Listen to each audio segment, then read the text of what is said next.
Did you know that the size of your thighs could tell us something surprisingly important about how long you're likely to live? It sounds ridiculous at first, doesn't it? I know it does. Because when most people think about longevity, they think about blood pressure, cholesterol, heart rate, weight, maybe even waist size. They do not think about their thighs. They do not look down at their legs and think, this might be one of the clearest clues about my future health. And yet, by the end of this video, you're going to understand exactly why that idea is not nearly as strange as it sounds.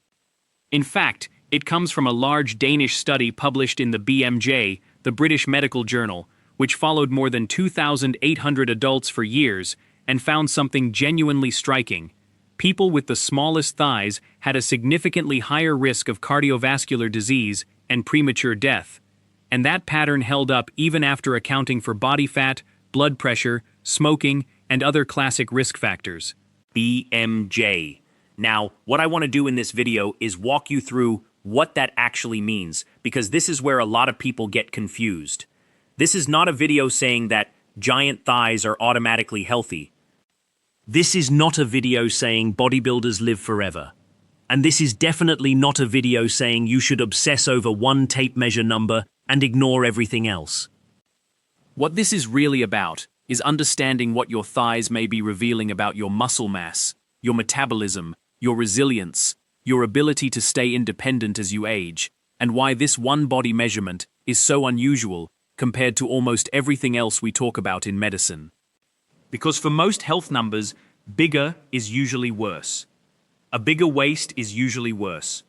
More visceral fat is usually worse. Higher blood sugar is usually worse. Higher blood pressure is usually worse. But thigh size is different. And that is exactly why it gets people's attention.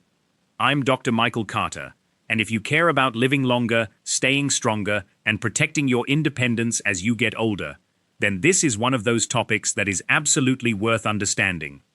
Because beneath the headline, what we're really talking about is muscle. And muscle changes everything. The study that made this topic famous measured thigh circumference and followed men and women over time. What stood out was not that enormous thighs gave endless extra protection. That was not the finding. The striking part was the threshold at the low end. Once thigh circumference dropped below roughly 60 centimeters, the risk of heart disease and premature death rose quite sharply. Above that point, there did not seem to be an extra advantage from simply having bigger and bigger thighs. The danger sat mainly in the small, under-muscled end of the spectrum, BMJ. And that right there is the first big idea I want you to really understand. This is not about chasing size for its own sake. This is about avoiding the kind of low thigh size that often signals too little protective muscle. That is a very different message. Because if all you hear is bigger thighs are good, you've missed the real point. The real point is that small thighs can be a warning sign. And they may be a warning sign because they often reflect low muscle mass, especially in the lower body, where some of the most important muscles in your entire body live. Now, why should that matter so much? Why would the amount of muscle around your thighs have anything to do with how long you live? That is the part that surprises people. But once you understand what muscle actually does, it begins to make perfect sense. Your thighs and glutes contain some of the largest muscle groups in your entire body.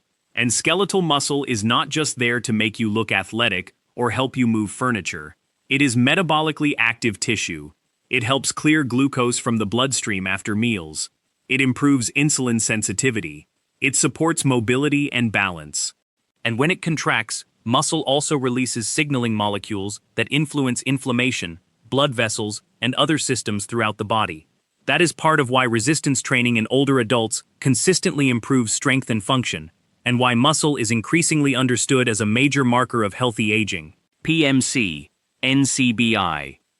So when researchers see a very small thigh, they are not really worried about the tape measure itself. They are worried about what that number may be pointing to underneath. Because a small thigh very often means there is not much muscle there. And if there is not much muscle there may not be much muscle elsewhere either. That matters a lot more than most people realize. because muscle is one of the body's greatest protective assets. It helps regulate blood sugar. It helps maintain physical function. It helps you stay upright. It helps you recover when you're ill. It helps you handle stress better. It helps protect against frailty. It helps preserve independence. And once muscle starts disappearing, the consequences do not stay in the gym. They show up in real life. They show up when you get up from a chair. They show up when you climb stairs. They show up when you stumble. They show up when you get sick and suddenly have less reserve than you thought you did. That is why this finding matters. And this is also why thigh size is such an unusual measurement. If I wrap a tape measure around your waist and the number is large, that usually tells me you may be carrying more visceral fat, the deeper fat around the organs that is linked to inflammation, insulin resistance, and cardiovascular risk. But if I wrap that same tape measure around your thigh and the number is very small, that may be telling me almost the opposite problem. Not excess dangerous tissue, but a shortage of protective tissue, BMJ. So the same measuring tape can mean two completely different things depending on where you place it. That is fascinating. And it is one of the reasons this topic sticks in people's minds. But there is a question that naturally comes up here, and it is a fair one. What if someone has large thighs, but most of that size is fat rather than muscle? Does that still protect them? And the honest answer is, not in the same way. A tape measure alone cannot perfectly separate muscle from fat. It cannot tell whether a thigh is dense and strong or soft and weak. So if someone has a relatively large thigh but very little strength, very little function, and very little muscle beneath it, the number itself should not reassure them too much. Because again, the goal is not girth for girth's sake. The goal is muscular, usable, protective tissue. That is the real prize. And thankfully, you do not need a fancy scanner to get a rough sense of what is going on in your own body. You can ask much more practical questions. Can you get up from a chair without using your hands?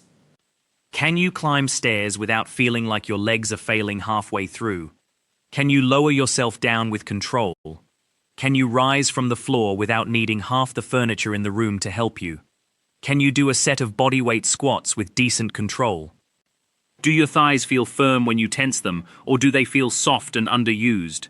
These are not perfect tests, of course, but they tell you something very important. They tell you whether there is real function behind the size, and function matters. In fact, it matters enormously. Research on functional fitness supports exactly this bigger picture. Lower physical capability, including weaker grip strength and poorer ability to sit and rise from the floor, is associated with higher mortality and greater future disability. In other words, when the body loses strength and functional reserve, risk goes up.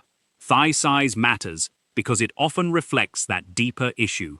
PMC, NCBI, Geriatric Toolkit.missouri.edu. Now let's go one layer deeper, because this is where the story becomes even more important. Your legs are your biggest metabolic engine. Think about what happens every time you eat carbohydrates. Your body breaks them down into glucose, and that glucose has to go somewhere. One of the major places it gets stored and processed is in muscle.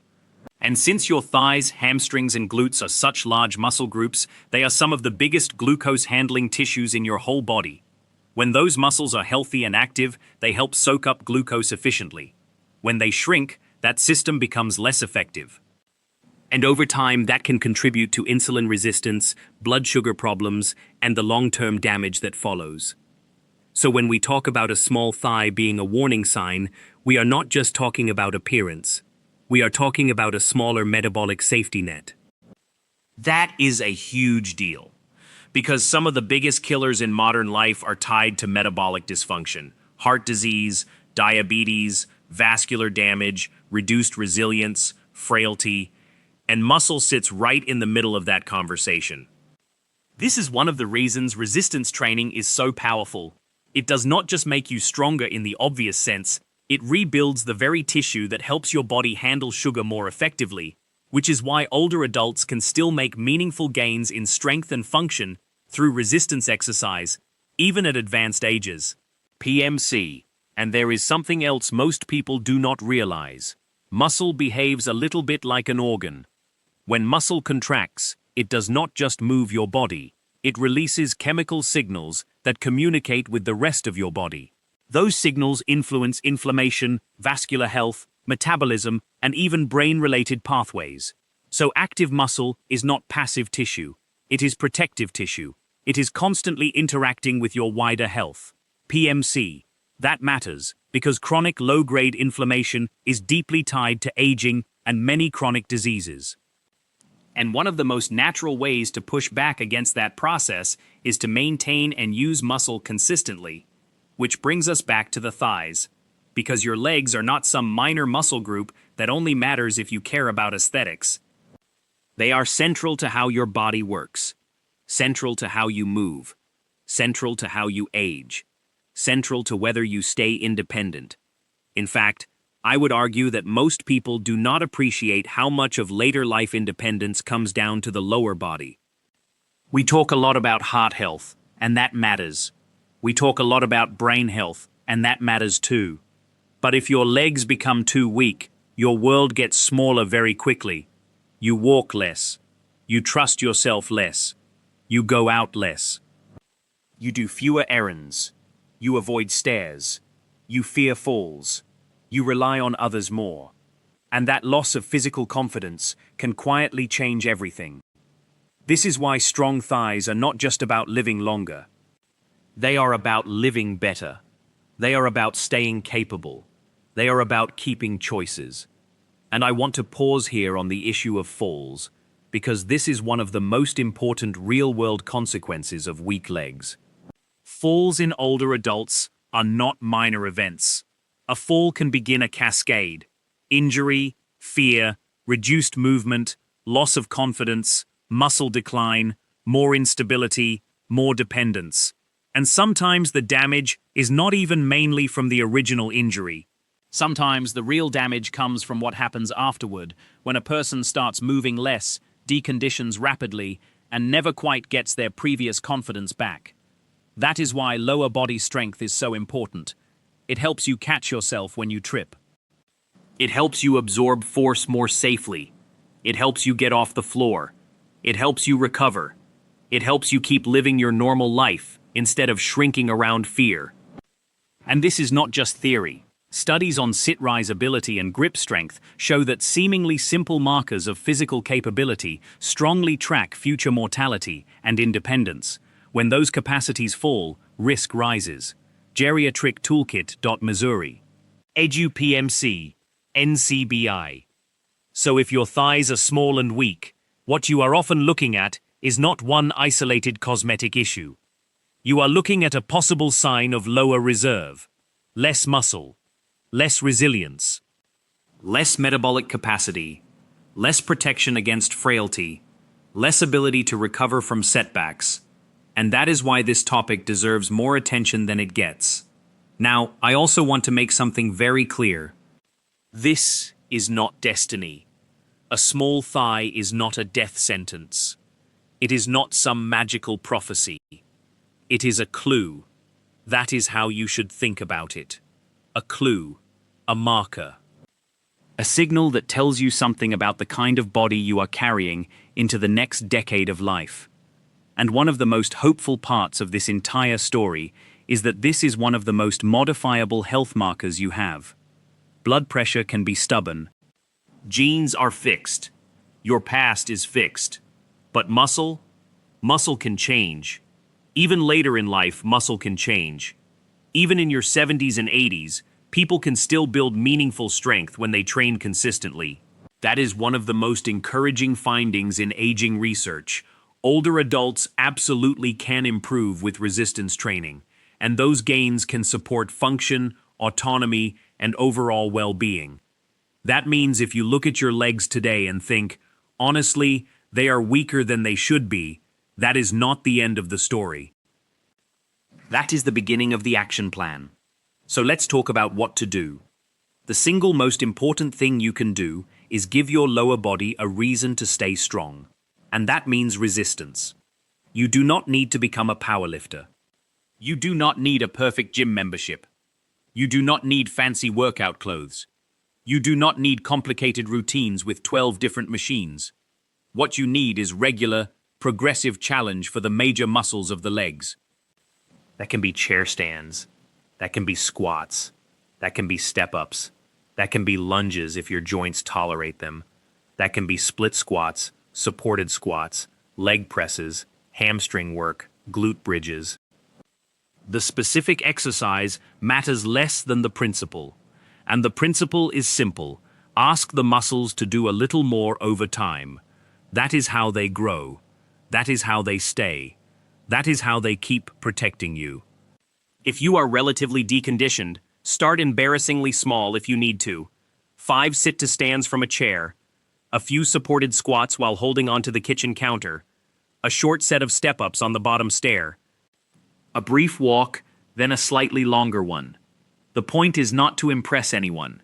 The point is to create a stimulus, and then repeat it often enough that the body adapts. Because once the body adapts, the benefits compound. A bit more strength makes movement easier. Easier movement means more activity. More activity supports metabolism. Better metabolism supports health. More strength improves confidence. More confidence improves independence. It all feeds into itself. And if training is the signal, nutrition is the raw material. Muscle does not appear out of thin air. If you want to maintain or build it, you need enough protein and enough total nourishment to support that process. One reason older adults lose muscle is not just inactivity. It is also that they often eat too little protein and too little food overall, especially when appetite drops with age, illness, stress, or loneliness. So if you want thighs that protect you, you need to think beyond exercise alone. You need to think about feeding muscle. You need to think about recovery. You need to think about consistency. Because there is no shortcut here. No supplement replaces the basics. No magic longevity hack replaces active muscle, and I think this is one of the biggest mistakes people make. They spend years searching for exotic health tricks while ignoring the most powerful tissues they already own. Your thighs are not glamorous. They are not trendy. They do not sell miracle products. But they may be one of the clearest windows into whether your body is staying robust or quietly becoming frail. That is worth paying attention to. It is also worth saying that walking, cycling, and simply staying active during the day still matter a great deal. They support circulation, stamina, and day-to-day function. But if you want to actually preserve or build the kind of tissue that protects you most strongly, some kind of resistance challenge is incredibly important. The evidence is clear that resistance exercise improves muscular strength in older adults and supports the preservation of independence and function. PMC. And there is a mental shift here that I really want you to make. Do not think of leg training as vanity. Think of it as insurance. Insurance for your future balance. Insurance for your metabolism. Insurance for your bones. Insurance for your confidence. Insurance for whether you can still get out of a chair easily in 10 or 20 years. Insurance for whether one bad illness wipes you out, or whether you still have enough reserve to come back strong. That is the real frame. Because when I say thigh size predicts how long you'll live, what I really mean is that thigh size can reflect something deeper that strongly influences how well you age. Not fate, not magic. Not one number in isolation, but a very useful clue about muscle, reserve, and resilience. And once you see it that way, the whole topic becomes much more powerful. You stop asking, how do I make my legs look bigger? And you start asking, how do I build the kind of lower body that keeps me alive, capable, and independent? That is a much better question, because the answer to that question actually improves your life. Now, if you are listening to this and thinking, I'm not young anymore, maybe I've left this too late, I want to push back on that. It is absolutely better to start earlier. Of course it is. The earlier you protect muscle, the easier it is to keep it. But later is still far better than never.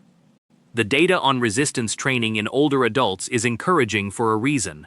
The body retains an ability to adapt. Maybe not as fast as it did at 20, maybe not as dramatically, but meaningfully, yes, absolutely, meaningfully. PMC. So if your thighs are currently on the smaller, weaker side, you do not need despair. You need a plan. You need consistency. You need patience. And you need to stop underestimating how much difference a stronger lower body can make. Because here is the truth.